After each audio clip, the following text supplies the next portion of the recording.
আমার নবী প্রাণের নবী গো, আপনি হইলেন জান্নাতের সরদার।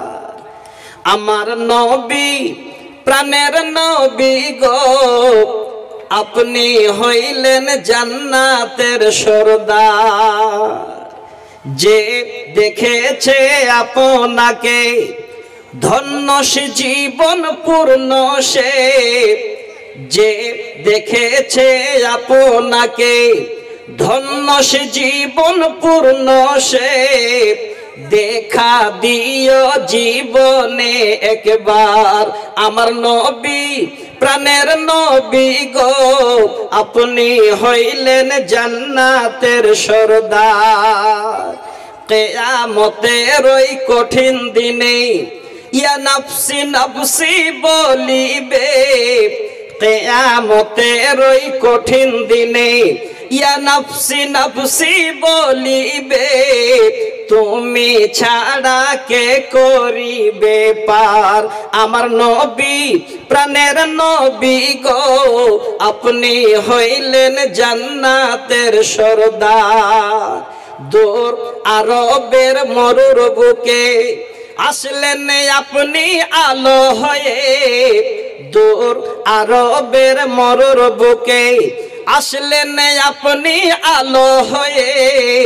দূর হলো সব জগতের আধার আমার নবী প্রাণের নবী গো, আপনি হইলেন জান্নাতের সরদার। সুন্দর বরাত দিয়ে আম্মা জান আয়েশা সিদ্দিকা রাদিয়াল্লাহু তাআলা আনহা তিনি বর্ণনা দিচ্ছেন। আমার মায়েরা যারা এসেছেন আপনারা ভাগ্যবতী, যারা শোনার উদ্দেশ্যে এসেছেন একটু মন দিয়ে শুনবেন, আশা করি কাজে দেবে। যদি একবার গবেষণা করেন চিন্তা করেন তাহলে মনের মধ্যে একবার এই কথাটা আপনার যদি জেগে ওঠে তাহলে ইসলাম কি জিনিস, ইসলাম আপনাদের কত বড় সান্ত্বনা জানিয়েছে সেই কথাটা কিন্তু আপনাদের মনে পড়বে। আজকে দেখেন সাধারণত ভাবে আমরা যেইভাবে আমাদের এক অপরের সঙ্গে আমরা ঘনিষ্ঠতা করে থাকি, সম্পর্ক করে থাকি, বিবাহ বন্ধন করে থাকি, ইসলাম আসার পূর্বে ঠিক এই রকমের বর্বরতা ছিল।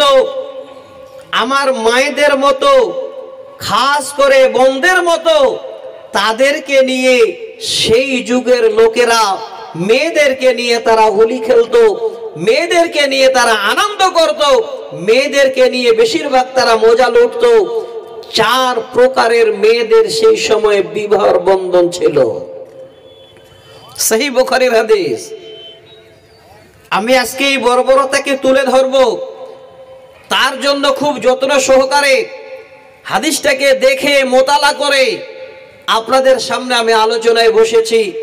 আমার মায়েরা দীর্ঘদিন পরে মনে হয় আপনাদের এখানে আমি আসলাম। আগে খুবই আসতাম, প্রতি বছরে আসতাম। এখন ব্যস্ততার কারণে এইদিকে হাবিব ভাই ফোন করে, আমি কিন্তু হাবিব ভাইয়ের সঙ্গে যোগাযোগ রেখেও সময় দিতে পারিনি। যাক আলহামদুলিল্লাহ, নসিবে ছিল মানে 1 তারিখটা আপনাদের কপালে জুটে গেছে। জানেন জালসা ছিল 15 তারিখ, এটা আপনাদের জানা। কি করে এদিক ওদিক হতে গিয়ে 1 তারিখ হয়ে গেছে আল্লাহ ভালো জানেন। তো যাক, আমি অনুরোধ করব যে এই মায়েরা শোনার উদ্দেশ্যে এসেছেন, কথাগুলো একটু আপনারা মন দিয়ে শুনবেন।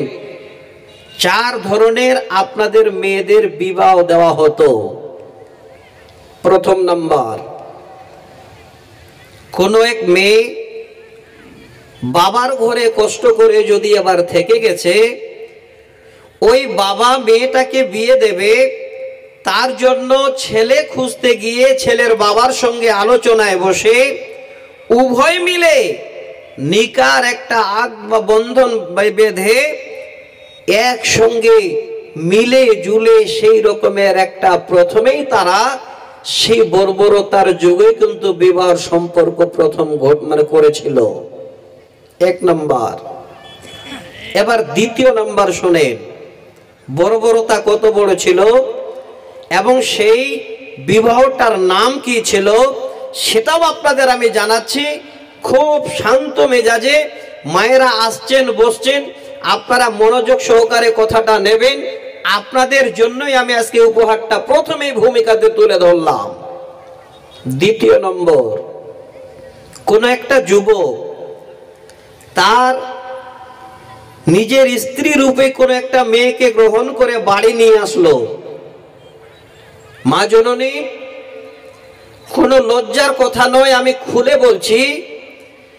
এবার সেই বিবি হিসাবে স্বামীর ঘরে যখন পদার্পণ করলো, ওই সময় দেখা গেল স্বামীর ঘরে এসে ওই নতুন স্ত্রীটা ঋতুবতী হয়ে গেছে।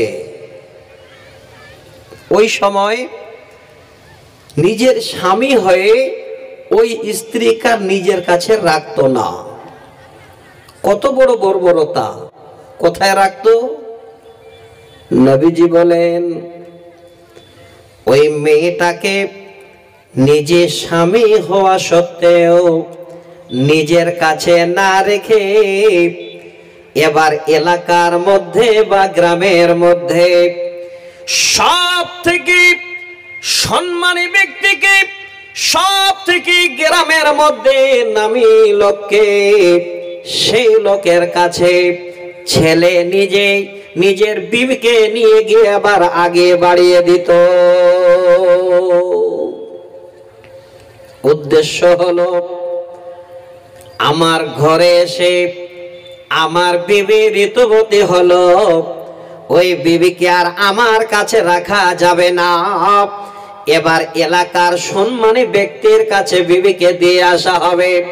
নিজের বিবিকে ওই সম্মানী ব্যক্তির কাছে রেখে আসা উদ্দেশ্য হলো, এবার বিবি সেই সম্মানের কাছে থাকবে, সেখানে তার দিন যাপন করবে, ওই সম্মানী ব্যক্তির সঙ্গে তার সম্পর্ক গড়ে উঠবে। এবার যখন ওই নিজের স্ত্রী অর্থাৎ নতুন বিবি সম্মানী ব্যক্তির কাছে থেকে যখন গর্ভধারণ করবে, ওই যুবক আবার তখন নিজের বিবিকে ফিরিয়ে নেবে। এই বিবাহটাকে বলা হয় ইস্তেবরাত, ইস্তেবজা, এবং ভারতীয় আইনে বলা হয় নিয়োগ। এই রকমের দ্বিতীয় পদ্ধতি। এবার সেই বিবিটাকে নিজে ফিরিয়ে নিয়ে আসতো বড় আনন্দে। উদ্দেশ্য হলো, আমি যে আমার বিবিকে ওই সম্মানী ব্যক্তির কাছে দিলাম, আমার সম্মানী ব্যক্তির কাছে বিবি গিয়ে বাচ্চা নিল, এবার যখন আমার বিবি আমার ঘরে সেই সন্তান জন্ম দেবে, আগামী দিনে এই সুন্দর সন্তান সম্মানী হবে। ওই সম্মানী ব্যক্তির মতো আমার ঘরেও যেন একজন সম্মানী সন্তান আসলো। দেখেন বর্বরতা কত বড়! অশিক্ষিতর পরিমাণ আজকে কত রকমের বর্বরতার প্রমাণ সহিহ বুখারীর হাদিস থেকে একদম স্পষ্ট ভাষায় লিপিবদ্ধ আছে। বেশ, এবার সম্মানী হবে ছেলেটা, তার জন্য নিজের স্ত্রীকে সম্মানী ব্যক্তির কাছে পাঠিয়ে দিত। নাম্বার 2। 3 নাম্বার হলো, আরেকবার ভালো করে শোনেন মায়েরা আমার, এই রকমের রীতি যদি এখনো চলতো, তবে কিছু কিছু বোন আমার আছেন, আপনাদের চরিত্রটা যদি আপনারা না পাল্টান তো এই জায়গায় আপনারাও পড়ে যাবেন। 3 নম্বর পদ্ধতি হলো, এবার দেখা গেল কোন এক বাড়িতে একজন মেয়ে মানুষ সাবালিকা, একজন বাবার সন্তান মেয়ে, সে সাবালিকা হয়ে গেছে। প্রকাশ্যে ওই সাবালিকা মেয়ের কাছে এক থেকে একটা সুন্দর যেন ছেলের জামাত 10 পর্যন্ত, 10-এর ঊর্ধ্বে নয়, 9, 8, 7 হতে পারে, আরো কম হতে পারে, 10-এর ঊর্ধ্বে নয়।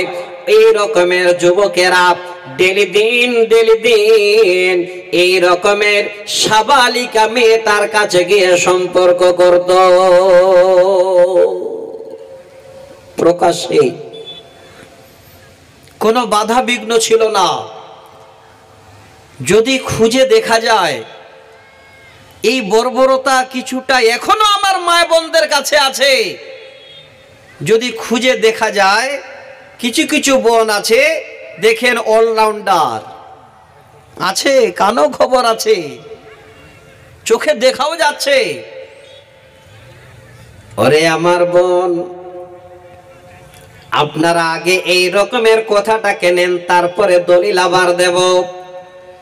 এবার কি হতো, এই রকমের 10 জন মিলে একটা জামাত যুবকেরা একটা মেয়ের কাছে আসতো, সারা সময় জীবনে আনন্দ করে যেত। এবার মেয়েটা যখন আবার বাচ্চা ধারণ করত আর আসতে দেওয়া হতো না, যুবকদের মানা করে দেওয়া হতো, নিষেধ দিয়ে দেওয়া হতো, এরে যুবক তোমাদের আসার মতো আর সময় না। পেটে সন্তান ধরেছে, বাধা দিয়ে দিল, সব মেনে নিল। এবার সুসংবাদ শোনেন যুবক ভালো করে, কোন যুবকের জন্য এখন মেনে নেবে না। এই রকমের শিক্ষিতর জামানায় আল্লাহ আমাদের সামনে আলো দিয়েছেন, কোরআন দিয়েছেন। সে কোরআন পাওয়া সত্ত্বেও কোন যুবক যেন মানবে না। ওই যুবতী মেয়ে গর্ভে বাচ্চা ধরে, এবার ফাঁকা ফিলতে গিয়ে একটা আওয়াজ দিয়ে দিত, ওরে যুবক, যারা যারা আমার কাছে এসেছিলে সবাই হাজির হয়ে যাও। কারো বাবার মাজাল ছিল না, ওই ডাকে এবার সাড়া দিয়ে আসবে না। এই রকমের কোন আইন ছিল। যতগুলো যুবক সেই মেয়ের কাছে এসেছে সবাই এসে এবার দাঁড় হয়ে যেত। ওই মেয়েটা এবার সমস্ত যুবকের দিকে তাকাতো। দেখতে দেখতে যেই যুবক তার পছন্দ হতো, যেই ছেলেটাকে ওই মেয়েটা পছন্দ করত, ওই ছেলেটার হাত ধরে নিয়ে বলতো, ওরে যুবক, আজ থেকে তুই আমার জীবন সঙ্গী, তুই হলে আমার স্বামী আর আমি হলাম তোমার জীবন সঙ্গিনী, তোমার বিবি। একজনকে হাত ধরে টেনে নিত, সবগুলোকে এবার যেন যাওয়ার অর্ডার হয়ে যেত, সবাই চলে যাও, আমার একজনের পছন্দ, সেই হলো আমার এবার আগে পিছের দায়িত্বের মালিক। দেখেন বর্বরতা কত, কত নোংরা ব্যবহার। ৪র্থ নম্বর পন্থা, আল্লাহর নবীর হাদিস, স্বয়ং আম্মা জান আয়েশা সিদ্দিকা রাদিয়াল্লাহু তাআলা আনহা হাদিসটার রাবি বর্ণনা দিচ্ছেন। কোন এক জায়গায় এবার একজন মেয়ে সাবালিকা হয়ে গেছে, কেমন করে খবর পাবে? বর্তমান জামানায় এখন ইন্টারনেটের জামানা, মোবাইলে খবর হয়ে যায়। কোন যুবতী দেখতে বেশি ভালো, কার চেহারা বেশি ভালো, কোন গ্রামে কোন যুবতী বেশি যেন ফরওয়ার্ড, এলাকার সকলের কানে খবর আছে। সেই বর্বরতার জামানায় কোন একটা বাড়িতে একটা মেয়ে সাবালিকা হয়ে গেল, যুবতী হয়ে গেল, কি করে যুবকেরা খবর পাবে? তখন তো আর ফোনের ব্যবস্থাও ছিল না, কোন রকমের ইন্টারনেটের ব্যবস্থা ছিল না। ওই জায়গায় যুবকদের চিহ্নিত করার জন্য এই রকমের একটা বাঁশের মাথায় পতাকা লাগিয়ে দিত আর বাড়ির দরজায় নিশানা দিয়ে দিত, পর্দা উড়ত, বাঁশের মাথায় প্লাগ যেন ঝকত। এলাকার যুবকেরা যখনই দেখতো যে একটা বাড়িতে দরজায় বাঁশের মাথায় প্লাগ লাগানো আছে, সমস্ত যুবকেরা এবার সবাই যেন ঝুঁকে যেত, সবাই আশা নিয়ে যেত ওই বাড়িতে একজন সাবালিকা মেয়ে হয়ে গেছে। বর্তমানে সেই বর্বরতাটাকে বলছে, সেই বর্বরতা দেখা যাচ্ছে একদম এমনি, বাংলা ভাষা নয়, কোন ভাষা জানি না, আমরা বলি রান্ডি, বলা যায় না ভাই? আমার মায়েরাও গালি দেয়, এই দেশে গালি হয়তো খুব কম দেয়। দেখবেন মালদা মুর্শিদাবাদে কোনো মেয়ে যদি মার কথা না ধরে, বাবা যদি এবার কিছু কথা বলে না ধরে একাই একাই চলে, তখন গালি দে, ধুর রান্ডির বেটি রান্ডি। অথচ রান্ডি মানে কি জানে না। আমার মা জননী, আমি শোনাচ্ছি আপনাদের ৪র্থ নম্বর প্রথাটা দেখেন কত বড় ঘৃণিত। আপনারা কত ভালো জায়গায় পৌঁছেছেন, আল্লাহ পৌঁছাই দিয়েছেন। আমি শোনাচ্ছি আপনাদের। এবার কি হলো? ৪র্থ নম্বর হলো ওই পেলাক দেখে, পতাকা দেখে যত রকমের যুবকদের আসার ইচ্ছা হতো। এখানে কোনো বাইন্ডিং ছিল না, কোনো রকমের বাধা বিঘ্ন ছিল না। 1 থেকে 10 জন আসতে হবে, 15 জন আসতে হবে। সেই মেয়েটি যতগুলো ছেলের সঙ্গে আনন্দ করার ইচ্ছা করবে, ততগুলো ছেলে মেয়ে তার কাছে আসবে। পরে শেষে ওই মেয়েটা যখন আবার পেটে বাচ্চা নিয়ে নেবে, বাচ্চা যখনই তার পেটে এসে যাবে, আর যুবকদের আসতে দেবে না, বাধা দেওয়া হবে। সেই মেয়েটি বাবার ঘরে ওই বাচ্চা নিয়ে 10 মাস 10 দিন পরে, কম বেশি সময়ে যাই হোক না কেন, বাচ্চা যখন ভূমিষ্ঠ হবে, ওই বাচ্চাটাকে নিজেই যেন হাতে ধরে নিয়ে এবার ফাঁকা ফেলতে গিয়ে আবার এলান করে দিবে, ওরে যুবক, যারা যারা আমার কাছে এসেছিলে, আর দেরি নয়, এলান হয়ে গেছে, এই সময়ের মধ্যে সবাই হাজির সব হাজির হয়ে যেত। সবাই এসে হাজির হওয়ার কারণ হলো, ডাকার কারণ হলো, ওই মেয়েটি আবার বাচ্চাটা নিজের হাতে এভাবে ধরতো, যুবকদের দাঁড় করে দিত, আর ওই সময় এক এক করে যুবকদের সঙ্গে যেন বাচ্চার মুখের আকৃতি মিলাতো। দেখতে দেখতে দেখতে যেমন ওই বাচ্চাটার মুখের আকৃতি কোন যুবকের সঙ্গে মিলে যেত, সঙ্গে বাচ্চা ওই যুবকের কোলে তুলে দিয়ে হাত ধরে নিয়ে বলতো, এটা হলো তোমার সন্তান, আর আমি হলাম তোমার বিবি, আজ থেকে তুমি হলে আমার স্বামী। সবকে আবার সেখান থেকে তাড়িয়ে দিয়ে একজনকে এবার হাত ধরে নিয়ে বাচ্চা তুলে দিয়ে স্বামী গ্রহণ করে নিত। আল্লাহর নবী জনাবে মুহাম্মদ রাসূলুল্লাহ সাল্লাল্লাহু আলাইহি ওয়াসাল্লাম তিনি আবির্ভাবের পরে এই রকমের সমস্ত রকমের বিয়ের বন্ধনকে নবীজি হারাম জানিয়ে দিলেন। আম্মা জান আয়েশা বলেন, আল্লাহর নবী ঘোষণা করে দিলেন, হে সমস্ত আল্লাহর বান্দা বান্দিরে, এই সমস্ত রকমের প্রথা আজ থেকে হারাম, কোনদিন যেন এই রকমের আর বিবাহ বন্ধন হবে না। সব বন্ধ হয়ে গেল। আজকে দেখেন কি করে এই যে চারিদিক থেকে ডিএনএ পরীক্ষা করছে, কি করছে না করছে, কোথায় পেল? চলে আসেন কোরআনে, সহিহ বুখারীতে সব একটা একটা করে যদি গবেষণা করা যায়, কোরআন এবং হাদিস থেকে সব খুঁজে পাওয়া যাবে। আজকে যেই বাচ্চা যার তরফ থেকে আসবে, যদি ঠিক মতো কেউ পরিচিত করতে পারে, দেখবেন ওই ছেলের আকৃতির মতোই বাচ্চার আকৃতি দেখবে, ওইভাবেই হবে। আম্মা জান আয়েশা সিদ্দিকা রাদিয়াল্লাহু তাআলা আনহা তিনি হাদিসটার বর্ণনা দিচ্ছেন। আগেই বললাম সহিহ বুখারীর ২য় খণ্ডে ৭৬৯ নম্বর হাদিসে এই রকমের একটা বর্বরতা পূর্বের যুগে ছিল। আমার মায়েরা, আমার বোনেরা, আপনাদের মতো মায়েদের নিয়ে সেই যুগের মানুষেরা, খাস করে বাবারা সহ, ভাইরা সহ আপনাদের সঙ্গে একটা ছলনা খেলতো।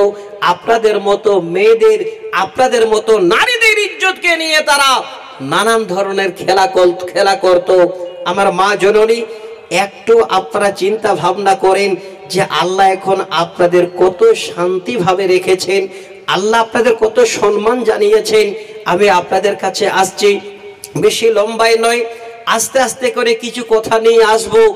যুগ যুগ ধরে যে ইতিহাস আপনারা শুনে আসছেন, যে ইতিহাসের মাধ্যম দিয়ে আজকে আমরা সবাই বিভিন্ন কিছু জানতে পারছি। জেনে রাখেন, এই রকমের সময় একটা কঠিন সময় গেছে, যেই সময় পুরুষেরা আপনাদের মতো মেয়েদের কোনোদিন ধার পার্শ্বে আসতে দিত না। আপনাদের নিয়ে তারা শুধু খালি মনে মনে ভাবতো দুনিয়ার উপভোগ কি করে করা যায়, আপনাদেরকে নিয়ে বিভিন্ন ধরনের কর্মে ব্যস্ত করে দিয়ে কি করে কাজ হাসিল করে নেওয়া যায় তারা সেটাই করত। আপনাদের কোনোদিন সম্মানের বার্তা তারা দেয়নি। 1700 শতাব্দীতে বিশাল আকারে একটা অধিবেশন ডাকা হয়েছিল, যেই অধিবেশন রোম সাম্রাজ্যে হয়েছিল, যেই অধিবেশনটার নাম দিয়েছিল কাউন্সিল অফ দ্য ওয়াইজ, জ্ঞানীদের অধিবেশন। সেই অধিবেশনে জ্ঞানীরা ছাড়া কোন রকমের কোনো মূর্খ লোক যেতে পারবে না। যারা জ্ঞান রাখে না ওই রকমের মূর্খ লোকেরা সেই শিক্ষিত সমাজে গিয়ে বসতে পারবে না।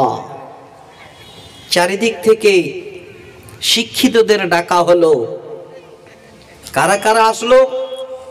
ইহুদি সম্প্রদায়ের মধ্যে যারা শিক্ষিত ব্যক্তি তারা,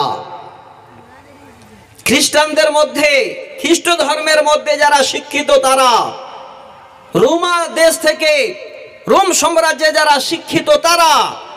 বিশাল আকারে অধিবেশন। সেই অধিবেশনে এবার বক্তব্য হবে। সামনে সবাই শিক্ষিতরা বসে আছে, এবার কেউ কেউ বক্তব্য রাখবে। আমার মা জননী, বেশি লম্বা করছি না, অনেক লম্বা ইতিহাস, আমি ছোট করে আপনাদের বুঝাবার জন্য শুধু বলছি, একটু মন দিয়ে খালি শুনে রাখবেন, কাজে দেবে। সর্বপ্রথমে এই রকমের স্টেজে এবার আহ্বান করলো ইহুদি সম্প্রদায়ের মধ্যে সবথেকে শিক্ষিত ব্যক্তিকে, এবার এসে তোমরা তাড়াতাড়ি করে দাঁড়াও। কোনো কথা বলা হবে না, মাইকে কাউকে ডাকতে হবে না, সবাই চলে আসবে। যদি জ্ঞানী লোক জালসা শুনতে আসে তাহলে ডাকতে হবে না, নাকি বলছেন? এ তো জালসা শুরু হলো, এখন যদি ডাকাডাকি শুরু হয় তো বেকার হবে। আচ্ছা যাক, ঠিক জায়গায় আপনারা এসে বসেন, যেন আপনাদের ডাকতে না হয়। আল্লাহ তো একটা হিদায়াত জ্ঞান দিয়েছে কিনা যে কোথায় বসতে হবে, সেইভাবে এসে আপনারা বসে যাবেন। যদি পারেন তো ফাঁকাগুলো পূর্ণ করে দেন, ঠান্ডা কম লাগবে না, করোনা ধরবে নাই, কিছুই নাই। এগুলো ভয় করেন না, একমাত্র আল্লাহকে ভয় করেন। হ্যাঁ, আচ্ছা গজল শুনবে? এই লোক এখনো সেই জাহিলিয়াত আছে নাকি? হ্যাঁ, আচ্ছা শোনাবো, চলে আসেন, আপনারা চলে আসেন ভাই, যে যেখানে আছেন ওটুক সাথে বসেন, করোনা ধরবে না গো। আসলো ভাইরাস করোনা, কিয়ামতের নমুনা, আমার আল্লাহ ছাড়া কেউ তো জানে না। আসলো ভাইরাস করোনা, কিয়ামতের নমুনা, আমার আল্লাহ ছাড়া কেউ তো জানে না। চলে আসেন গো, কাছে আসেন, দূরে দূরে বসেন কেন? পাক কোরআনে দেই ঘোষণা,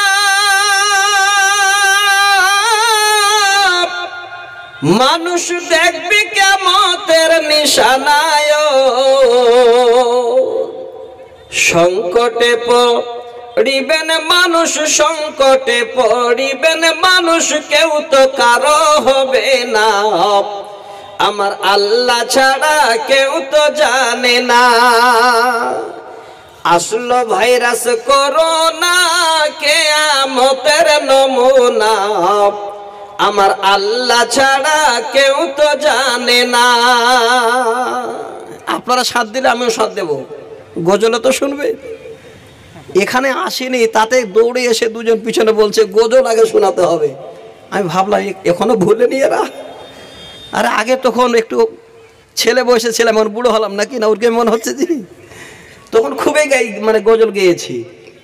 এখনো শোনাবো, অসুবিধা নেই, যদি শুনতে চান শোনাবো, কিন্তু আপনারা একটু সাথ দেন না আগে। ভাই সেটে বসেন, সেটে বসেন।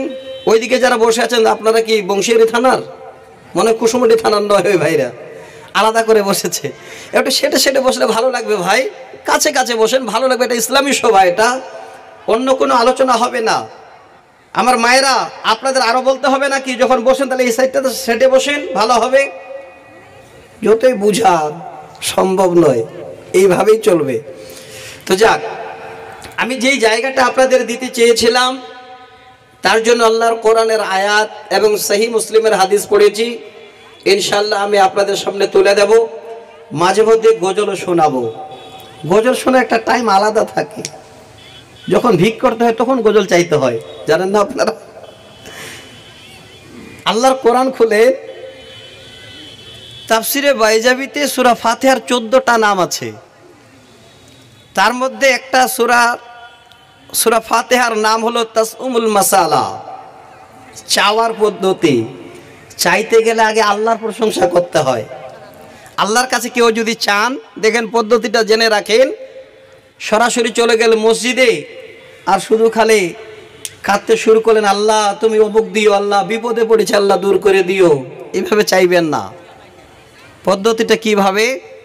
সুন্দর করে ওযু করবেন, 2 রাকাত সালাত আদায় করবেন, তারপরে নিজের যা ইচ্ছা বলার আগে বলবেন আলহামদুলিল্লাহি রাব্বিল আলামিন। আচ্ছা বলেন, এটার মানেটা জানেন তো? এই শব্দটা যখনই পড়বেন আল্লাহ খুশি, আল্লাহ এত রাজি হয়ে যাবেন। আল্লাহ বলবেন, বান্দারে তুই কি চাইবে আমি তো সবই জানি, তার আগে তুই আমার প্রশংসা করে শেষ করে দিলি, আমি সারা জগতের মালিক তুই আমাকে জানিয়ে দিলি। আল্লাহ বলেন, বান্দা আমি আজকে যেন তোর হাত আর খালি হাতে ফেরত দেব না। প্রত্যেকটা জিনিস একটা নিয়ম আছে। ঠিক জায়গায় আসবো তখন আপনাদের শোনাবো। যাক, আর কথা কিছুই হবে না। আপনারা সুন্দরভাবে ভদ্রতার পরিচয় দিয়ে চুপ করে এসে একটু সেটে বসবেন। না বসলে অসুবিধা নেই, বিশাল বড় জায়গা, আজকে ভর্তি হবে প্যান্ডেল মনে হয় না, ঠান্ডার দিন তো সবাই আসবে না। যাক, আলহামদুলিল্লাহ। তো এবার সব জ্ঞানী ব্যক্তিরা সামনে বসেছে, এই রকমের একটা মঞ্চ তৈরি করেছে, সেখানে এবার এসে বক্তব্য রাখবে। কে আসবে? আমাদের দেশে বর্তমান যদি এরকমের কিছু হয়, বড় ধরনের অধিবেশন হয়, অনেক নামি দামি লোক আসবে, আমরা শুনতে আসি, বিশাল পার্টির নেতা আসবে, বিশাল লোক ভিড় জমায়, কিন্তু এমন একটা তারা সুন্দর পরিবেশন, একটা সুন্দর অধিবেশন করেছে যেখানে কোনো রকমের অশিক্ষিত থাকতে পারবে না, সব শিক্ষিতরা আছে। ওই অধিবেশনে ইহুদি সম্প্রদায়ের সব হয়েছে